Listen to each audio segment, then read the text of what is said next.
So chapter 11 is the Aura of Prosperity, and we open up with a conversation between Adelgis and his mom, and she pretty much flat out tells him that she does not read any of the letters that he has sent back home to her because she is too busy with other things. And again, looking back into Adelgis's family, I understand he's not the oldest, he's not the first son, but to be like, hey, I haven't read any of your letters that you sent me, like that's pretty low blow to Adelgis. Like I really feel for the guy. Yeah, that's a tough hit. Zelfrey wants to go talk to Thiessen, which is Adelgis's dad, and Thiessen is a relic keeper arcanist, which makes sense. The relic keeper is associated with finding and preserving magical items, being able to tell what their powers are, so it fits very well with the scholarly nature. We also get a chance to meet or hear about Adelgis's sister and find out that his sister is actually hobbled or handicapped in some way.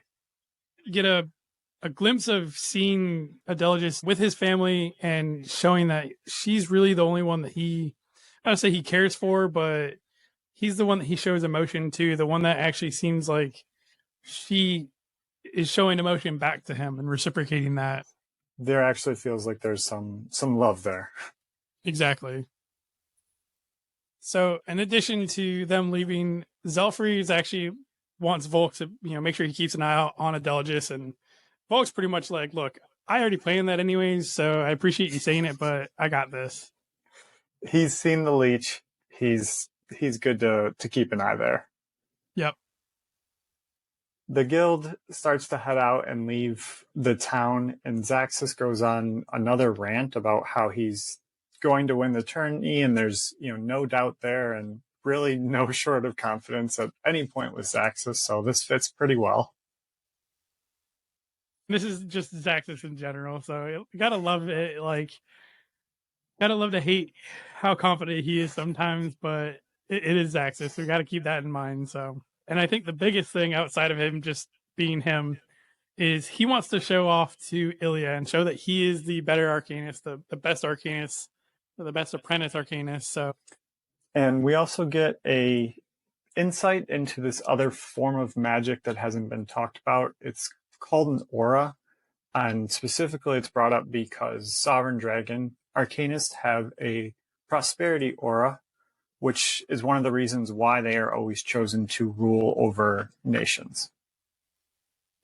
In the book, they give us a definition of what an aura is. Aura is an area of effect where their magic permeates everything. And there isn't very much discussion around auras here. Volk is curious what the nightmare aura would be, and we're kind of curious about some other mythical creatures and what theirs would be as well. So something we're looking forward to later in the book as that gets explored. Can we just say how excited and giddy Gilly was to listen to Zelfrey explain something to Volk as an apprentice? Like, she was super over the moon. Like, ooh, I want to see it. Tell me again how let me see how you teach. Yes, she always brings her amazing with her, and she was, like you said, over the moon for it, which was funny. At the end of the chapter, Volk goes on a walk into the woods with Luther, and they end up hearing a girl screaming for help. Right, and that ends this week's episode. Again, we want to remind everybody that today that this episode is coming out, Death Lord Arcanus is being released. Again, go over to Amazon and get that looked into. I know I'll be trying to consume it as fast as I can. And again, we're waiting to find out the exact date release for Time Marked Warlock, which is her new urban fantasy book. So we know it should be sometime in April. So we just want to reiterate that. We do want to thank you for listening today and thank our editor, Dan Mackison. You can find this podcast on Podbean, Google Podcasts, and Apple Podcasts, pretty much anywhere a podcast is playing. We are on YouTube. We are on Facebook as well.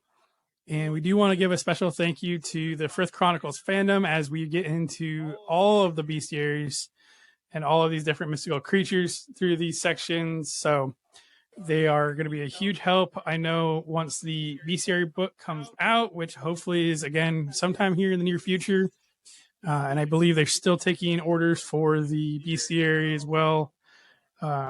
We should be getting more information about these mystical creatures.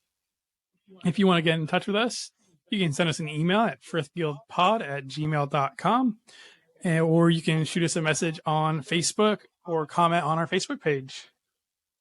Scott, was there anything else you'd like to add? Check back next week for a new next step in the Pokemon journey. Absolutely. All right. Thank you, and I'll see you guys next week.